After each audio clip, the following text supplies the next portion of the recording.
برطانیہ ہو، وہ فرانس ہو، وہ جرمنی ہو، وہ سوویت یونین ہو، جاپان ہو، آسٹریلیا ہو، ترکی ہو، تو دونوں کے لیے پہلی عالمی جنگ تباہی کا سبب بنی، اور وہ نتیجہ خیز اس لیے ہوئی کہ وہ جو نو آبادیاتی نظام کی ترتیب تھی جو عالمی سامراج برطانیہ نے اور اس کے اتحادی سامراجی ممالک نے طے کی تھی، وہ ساری بکھر گئی۔ اور پہلی عالمی جنگ کے اندر تاریخ انسانی نے پہلی دفعہ یہ دیکھا کہ دنیا کے سب سے بڑے ملک روس میں ایک اشتراکی انقلاب برپا ہو گیا، اور وہ اشتراکی انقلاب یقیناً پہلی عالمی جنگ کا نتیجہ تھا۔ اگر وہ عالمی جنگ وقوع پذیر نہ ہوتی تو اس بات کے امکانات موجود تھے کہ سوویت یونین میں یا روس میں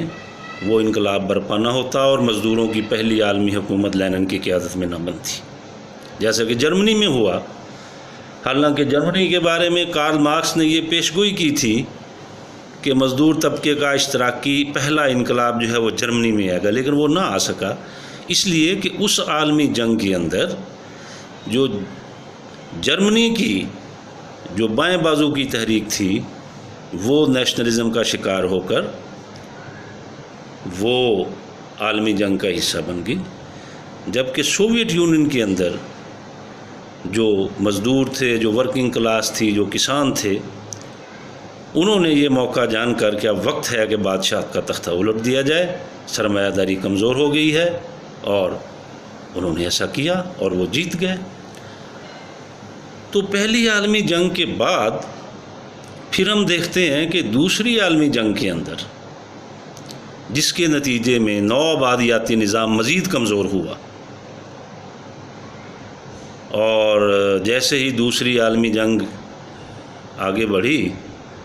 تو اس کے اندر ہم دیکھتے ہیں کہ ایک بار پھر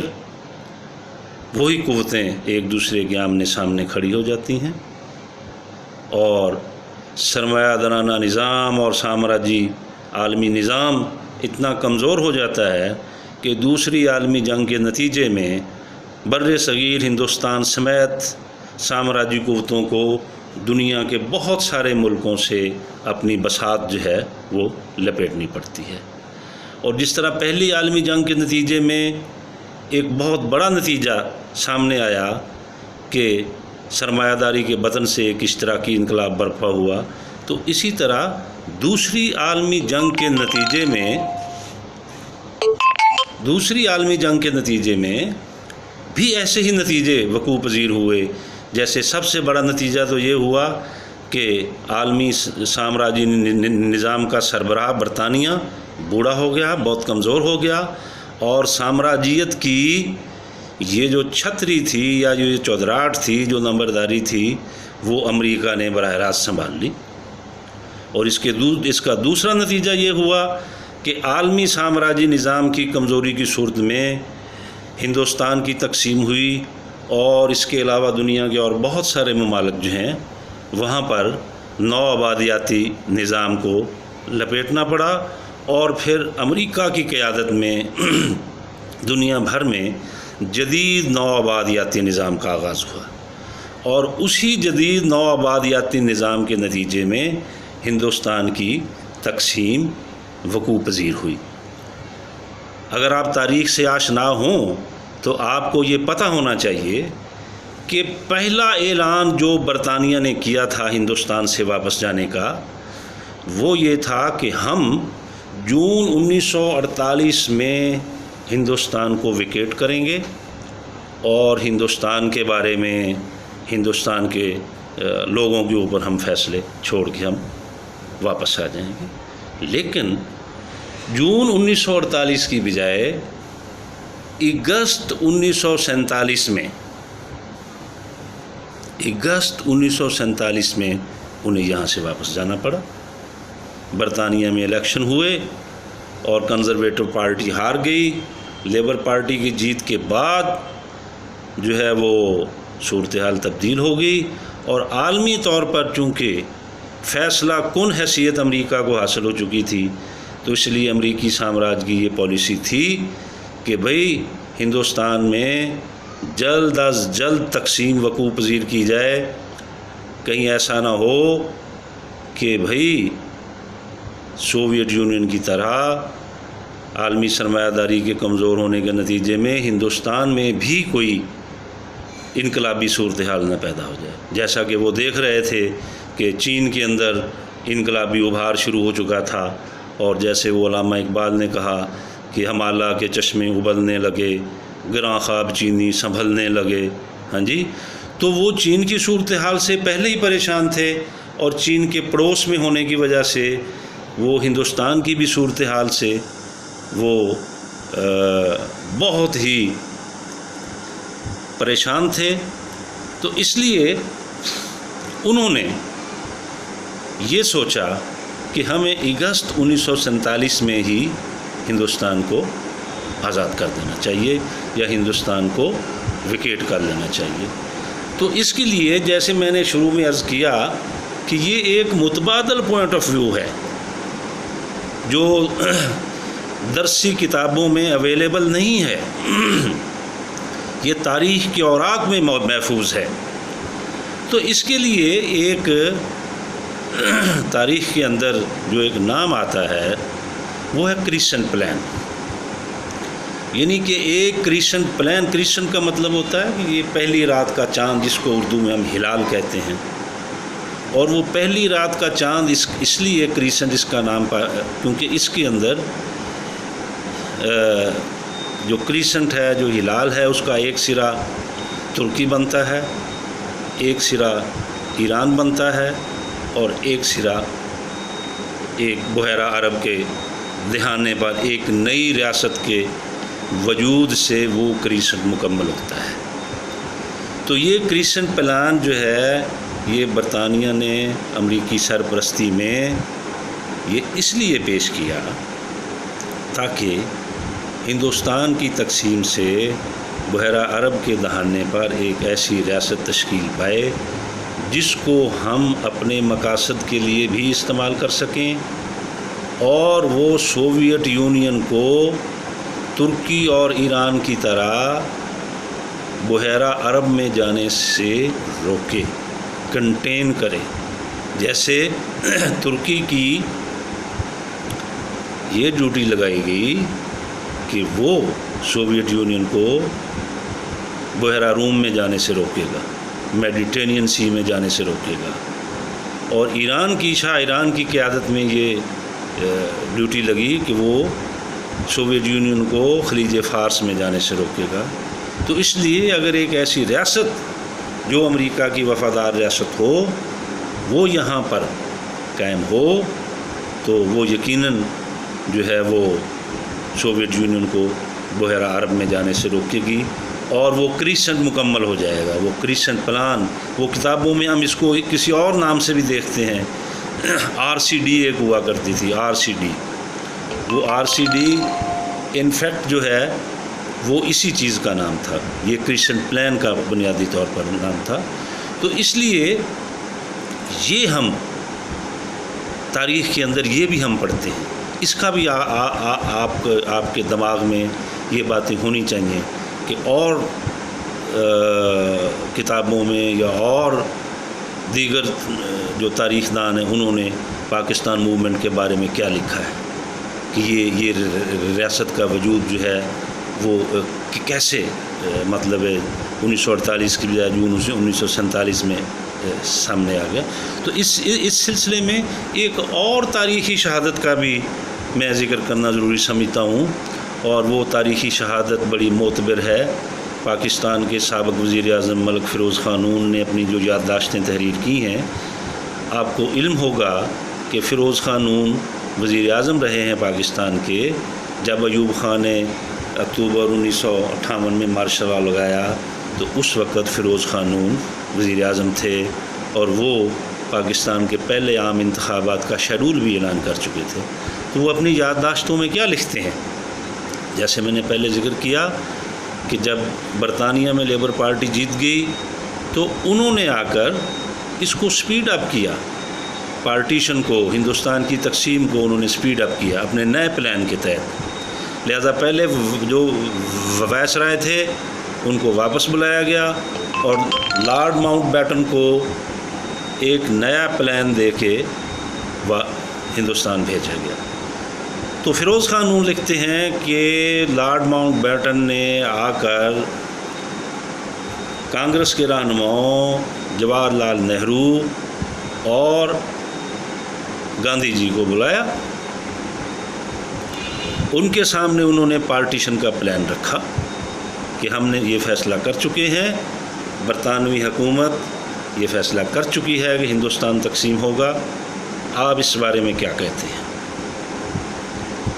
تو انہوں نے کہا کہ جی ہم کانگریس کا اجلاس بلائیں گے اور ورکنگ کمیٹی ہوگی اور وہاں سے منظوری لیں گے. اور انہوں نے کہا نو، ہمارے پاس اتنا وقت نہیں ہے.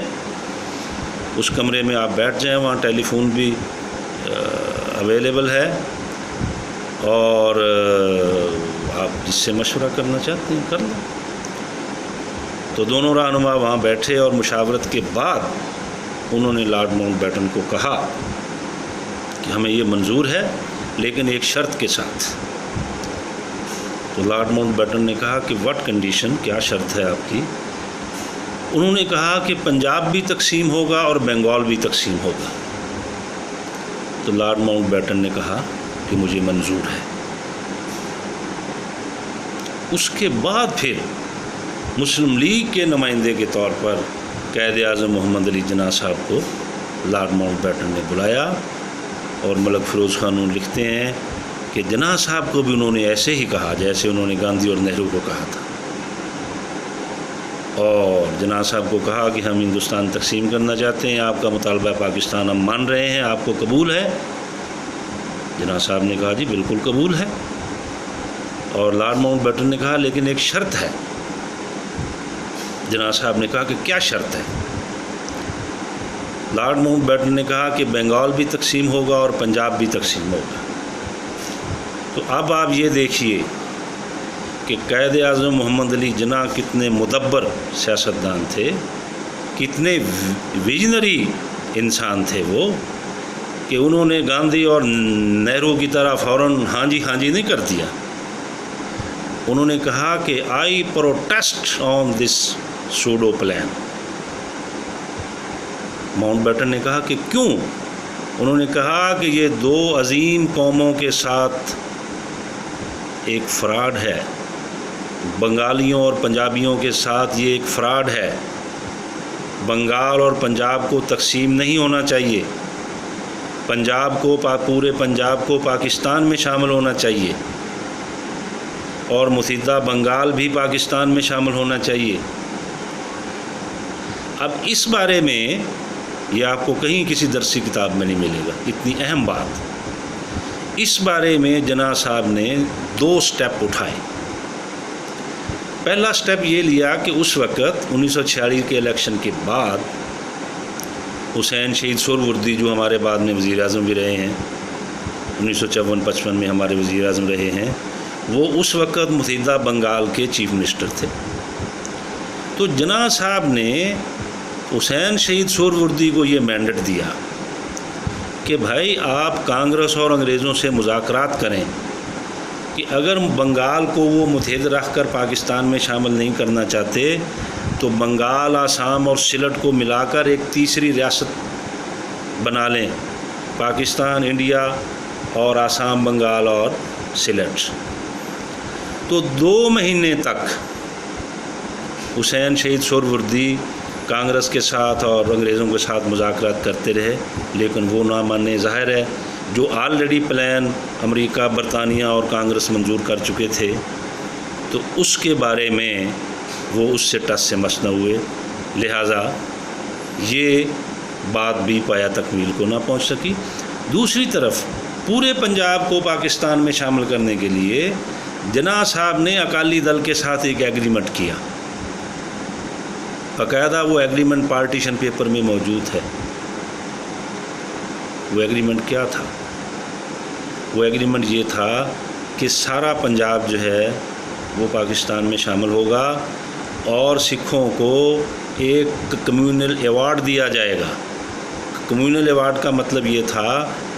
کہ بھائی آپ براہ راست الیکشن لڑ کر بھی پارلیمنٹ میں صوبائی اسمبلی میں آئیں گے، اس کے علاوہ آپ کے لیے مخصوص سیٹیں بھی رکھی جائیں گی جو آپ کی کمیونٹی کو دی جائیں گی۔ اس کے علاوہ ایک تیسری شک بھی تھی کہ اگر متحدہ پنجاب کا چیف منسٹر مسلمان ہوگا تو گورنر سکھ ہوگا، اگر گورنر مسلمان ہوگا تو چیف منسٹر سکھ ہوگا۔ یہ 3 اہم پوائنٹ تھے اس ایگریمنٹ کے، لیکن وہ ایگریمنٹ فسادات کی نظر ہو گیا۔ جب اس ایگریمنٹ کی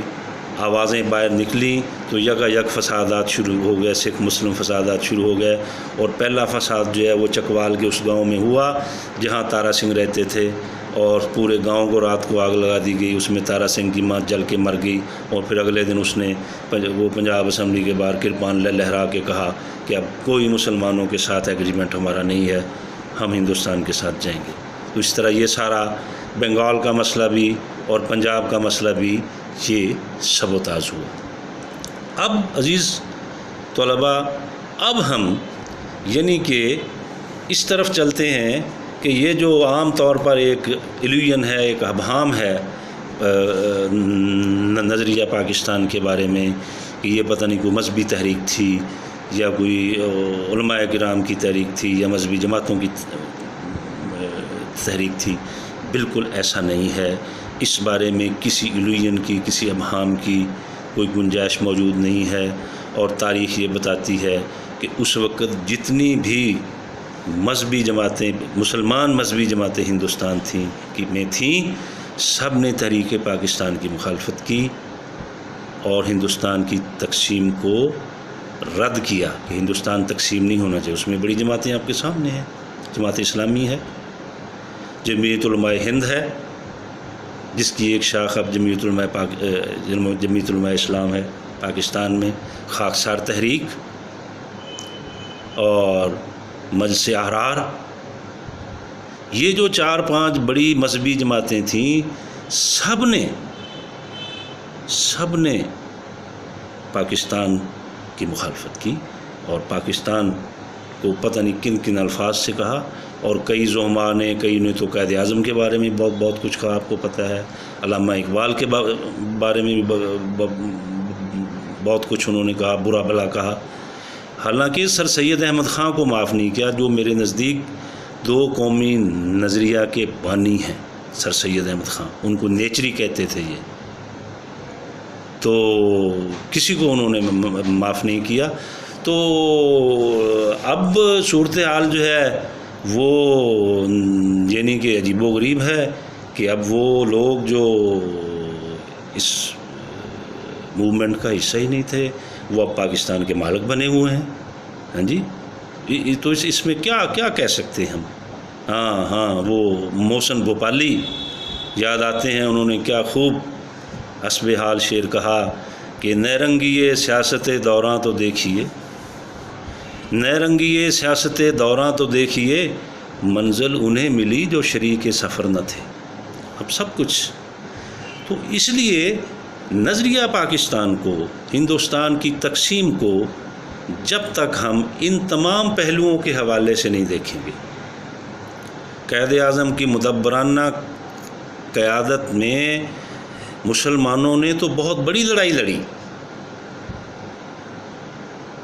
یعنی کہ ہندوستان کے اندر بھی آپ کو یاد ہے، آپ 14 نکات پڑھتے چلے آ رہے ہیں، 4th-5ویں سے آپ پڑھتے ہیں 14 نکات، لیکن وہ جو 14 نکات ہیں اس کے بارے میں کبھی کسی نے سیاسی انالیسس کیا ہے کہ وہ 14 نکات کیا تھے؟ وہ قائد اعظم نے جو 14 پوائنٹ دیے وہ تھے کیا میرے بھائی؟ وہ بنیادی طور پر متحدہ ہندوستان میں صوبائی خود مختاری کا پروگرام تھا، جیسے اب آپ نے 18ویں ترمیم پاس کی ہے اور اب بھی واویلا ہے 18ویں ترمیم کے اوپر بھی، تو وہ 18ویں ترمیم جیسے مطالبات تھے، کیونکہ قائد اعظم محمد علی جناح یہ سمجھتے تھے کہ اگر ہندوستان اکٹھا رہا اور فیڈرل یونین یا جو مرکزی اسمبلی ہوگی اس میں کانگریس کی اکثریت ہوگی، تو اگر صوبوں کو زیادہ سے زیادہ اختیارات نہیں ہوں گے تو مسلمانوں کے کوئی مسئلے حل نہیں ہوں گے. پنجاب میں مسلمانوں کی حکومت بنے گی تو بے اختیار ہوگی، سندھ میں حکومت بنے گی تو بے اختیار ہوگی، بنگال میں حکومت بنے گی تو بے اختیار ہوگی، پختونخوا میں حکومت بنے گی تو بے اختیار ہوگی. تو اس لیے انہوں نے 1928 میں سے یہ تیاری شروع کر دی کہ ہندوستان میں جب بھی الیکشن ہوں اس میں میکسیمم صوبوں کو صوبائی خود مختاری حاصل ہو. تو یہ ساری باتیں ہیں عزیزان من. نظریہ پاکستان کو آنکھیں بند کر کے ہم نے پڑھ کے پاکستان کا یہ جو حال، کیونکہ دنیا میں کوئی بھی سیاسی تبدیلی، کوئی جغرافیائی تبدیلی عالمی سیاست اور مقامی حالات اور علاقائی حالات کو سامنے رکھے بغیر نہیں آ سکتی. تو اس لیے میں یہ سمجھتا ہوں کہ ہم جب بھی کوئی بھی نقطہ نظر اختیار کریں، یہ جو ساری میں نے گفتگو کی ہے اس کو آپ درست جانیں یا غلط، یہ آپ کا کام ہے. بطور ٹیچر، ایک ٹیچر کتنی کتابیں پڑھتا ہے، کتنے اخبارات پڑھتا ہے، کتنے جرنل پڑھتا ہے،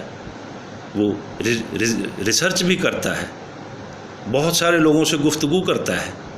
تو اس کے نتیجے میں جو چیزیں ہم حاصل کرتے ہیں وہ ہمارا فرض ہے کہ ہم اپنے عزیزان من تک پہنچائیں، اور پھر آگے اس سے نتیجہ نکالنا آپ کا کام ہے، یہ ہمارا کام نہیں ہے. کیونکہ جب تک آپ سوچیں گے نہیں، جب تک اپنے ذہن پہ زور نہیں ڈالیں گے، جب تک آپ کا پوائنٹ آف ویو تحقیقی نہیں ہوگا، آپ ریسرچ مائنڈڈ نہیں ہوں گے، طوطے کی طرح رٹا لگانا یہ تو کوئی علم کی بات نہیں ہے. علم مشاہدے اور تجربے کا نام ہے. تو اس لیے تاریخ کے اندر جب بھی کوئی ایسی صورتحال ہو تو اس میں جب تک تاریخی حقائق مکمل طور پر آپ نہ جان لیں اس وقت تک کوئی نقطہ نظر اختیار کرنا وہ مناسب نہیں ہوگا. تو اس لیے بہت شکریہ، بہت مہربانی.